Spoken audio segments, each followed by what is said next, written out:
예, 그러면 다음 얘기 넘어가 보도록 하겠습니다. 질문은 이런 겁니다. 한국의 재산세 부담, 보유세죠? 얼마나 큰가? 뭐 이런 건데요. 지난번에 토지세, 토지배당 이야기하면서 한국의 토지 불로소득이 크지만 보유세율은 다른 국가들에 비해 낮다. 그리고 집가, 땅값은 다른 국가에 비해 굉장히 높다. 뭐 이런 건데요. 그런데 이 정반대되는 보도가 있는데요. 한국의 재산세 부담이 OECD 나라들보다 크다. 그래서 집주인들이 힘들다. 뭐 이런 건데요. 이것 관련해서 팩트 체크를 좀 해주셔야 될 것 같습니다.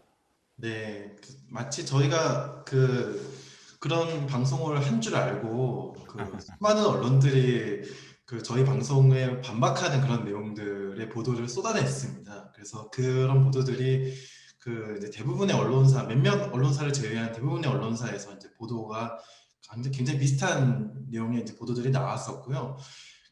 핵심만 이제 간단하게 좀 요약을 하자면 몇 가지 두 개의 제목을 좀 읽어 드릴게요. 그 첫 국민일보 보도인데요. 집주인 왜 팍팍한가 했더니 재산세 부담 선진국의 1.7배. 매일경제 보도에서는 재산 많은 죄라고 표현했습니다.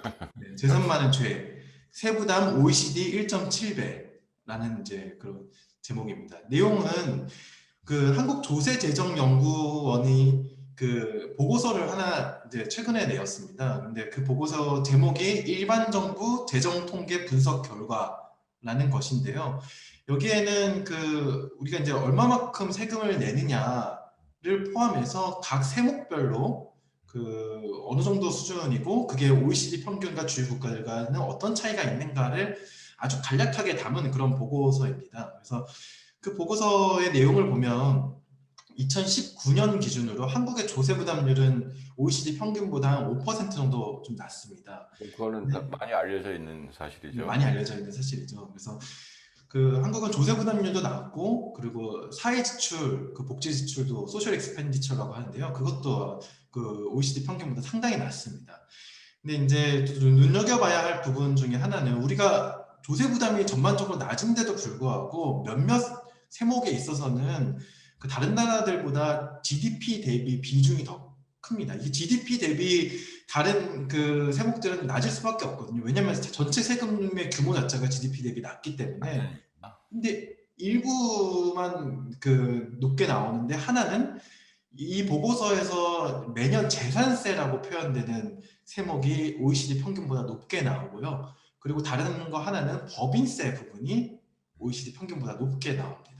근데 이게 우리가 사실 이 보고서는 올해만 나오는 보고서가 아니라 매년 나오는 보고서고요. 올해 그러니까 이렇게 총 세수에서 각각의 항목이 얼마씩 차지하느냐를 보여주는 거잖아요, 이게. 네네. 그래서 이게 매년 나오는 보고서인데 올해처럼 집주인의 세부담과 관련해서 보도가 쏟아졌던 거는 올해가 처음이라고 볼 수 있습니다. 이전에는 법인세는 주로 물고 늘어지지 이제 않았었나요? 주로 법인세 얘기가 좀 많이 있었고요. 기업 힘들다 이런 의미에서. 네네. 근데 이제 이 보도를 좀 제대로 한번 짚고 넘어가야 할 필요가 있는데요. 이게 어떤 맥락에서 같은 통계 자료가 매년 나왔는데도, 그러니까 제가 전체적인 이 보고서가 매년 나왔을 뿐만 아니라 법인세와 재산세가 OECD 평균보다 높다는 내용까지도 똑같이 매년 나왔습니다. 그래서 이전에도 한국은 이 두 가지 세목이 OECD 평균보다 GDP에서 차지하는 비중이 컸다는 것이죠. 그래서 왜 매년 똑같이 나오는 보고서 똑같은 내용이 나왔는데도 왜 하필이면 이번에만 집주인 세부담이 핵심이 되었냐는 이번 재보궐선거 직후와 관련이 있습니다. 이번 재보궐선거의 여당의 페인으로 이제 많이 꼽힌 것 중에 하나가 성남 부동산 민심이었거든요. 과연 누가 성났는지에 대해서는 좀 구분해서 좀 볼 필요가 있습니다. 집이 있어서 성났는지 집이 없어서 성났는지 뭐 네, 말씀하시죠. 예. 집이 없어서 성난 사람들의 목소리는 잘 들리지가 네. 않아요. 지금. 네. 언론의 기사에서는 집이 없어서 성난 사람들은 아주 간혹 가다가 막 벼락거지 이런 정도의 표현으로 좀 등장을 하고요. 대부분의 성난 사람들은 집을 가졌는데 내 집 한 채밖에 내 가진 재산이 없는데 왜 갑자기 그 세금을 많이 내라고 하느냐. 나는 집값이 소득은 올라서 많지 그렇지. 않은데. 집값이 오를 때는 좋아하잖아요. 네, 이제 그런 집값이 오른 것을 감안하지 않고 이제 왜 그 세금을 많이 내야 되느냐, 요 불만과 성난 민심들이 그 많이 표출이 되고 있고요. 두 번째, 또 다른 집을 가지지 않은 사람들도 좀 세분화할 수 있는데요. 나는 그 연봉도 충분히 많고 대출만 조금 받으면 나도 그 부동산 불로소득 대열에 아파트 사가지고 딱 합류할 수 있는데, 갑자기 정부가 대출 규제를 하는 바람에 그런 이제 아파트를 사지 못했다. 근데 나는 충분히 연봉이 많기 때문에 빚과 이자를 감당할 수 있다. 나한테 신용도도 좋다. 대출을 많이 할 수 있도록 대출 규제를 풀어줘라. 이런 이제 그 목소리도 상당히 좀 요즘 들어서 이제 성남 부동산 민심으로 표출이 되고 있습니다. 그 맥락에서 이 재산세 부담이 크다라는 보도가 좀 나온 것인데요.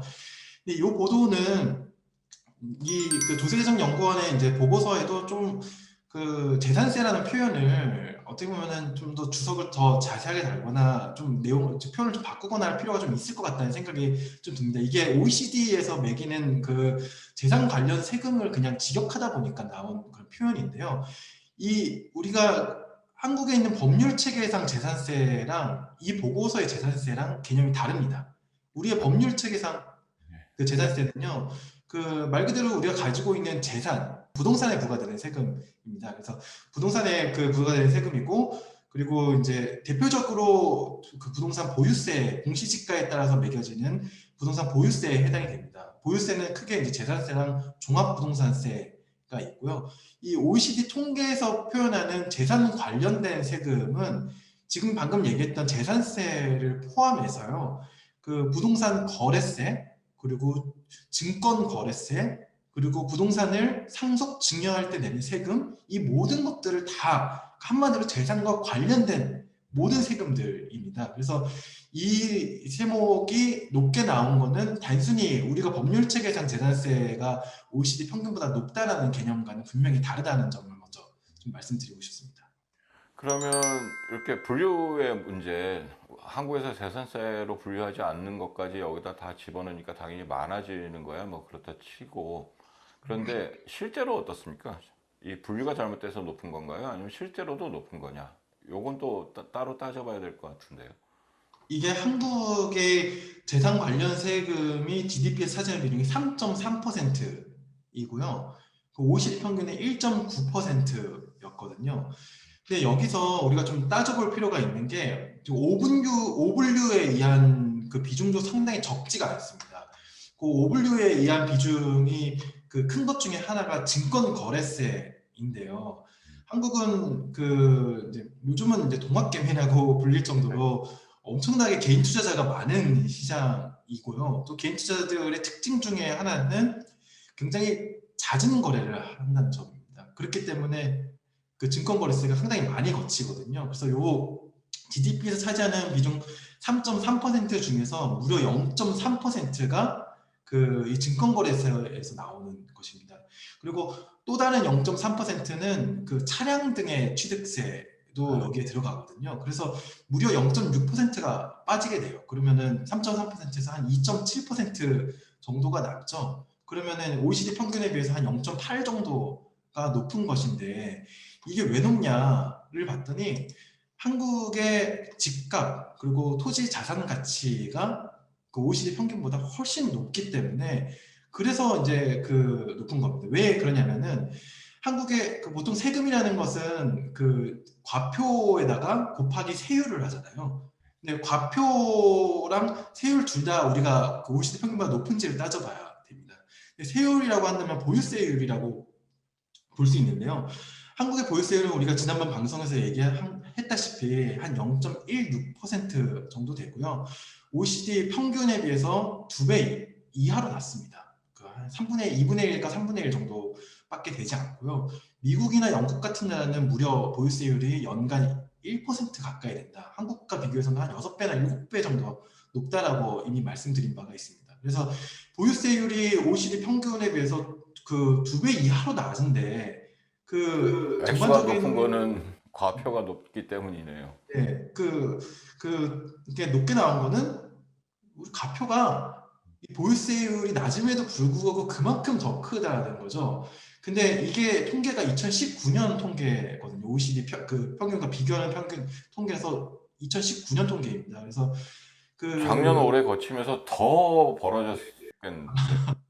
그 논리라면은 올해 기준으로 한다면은 그 집주인의 부담은 더 커졌겠죠. 근데 그걸 더 엄밀하게 얘기하면은 집주인의 세부담이 커진 것 그 이상으로 그 그렇습니다. 집주인들이 집값이 OECD 평균에 비해서 훨씬 많이 올랐다는 것입니다. 그러니까 한국만큼 이렇게까지 그 단기간에 집값이 빨리 오른 것도 이제 좀 드문 그런 케이스라고 볼 수 있습니다. 그래서 이 통계는 오히려 좀 뒤집어 봐야 되는 그런 통계인 거고 그만큼 부동산 불로소득의 격차가 심각하다는 것을 좀 보여주는 그런 통계라고 좀 볼 수 있습니다.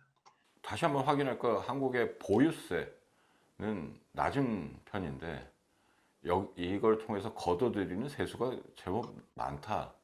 이건 어쨌든 집값이 비싼 거다. 그래서 이 사이 근데 저희가 주장하는 거는 보유세를 올려서 집값을 좀 안정화시키고 물론 뭐 재분배 효과도 있지만 이것들을 되면 좀 나아질 가능성이 있겠죠.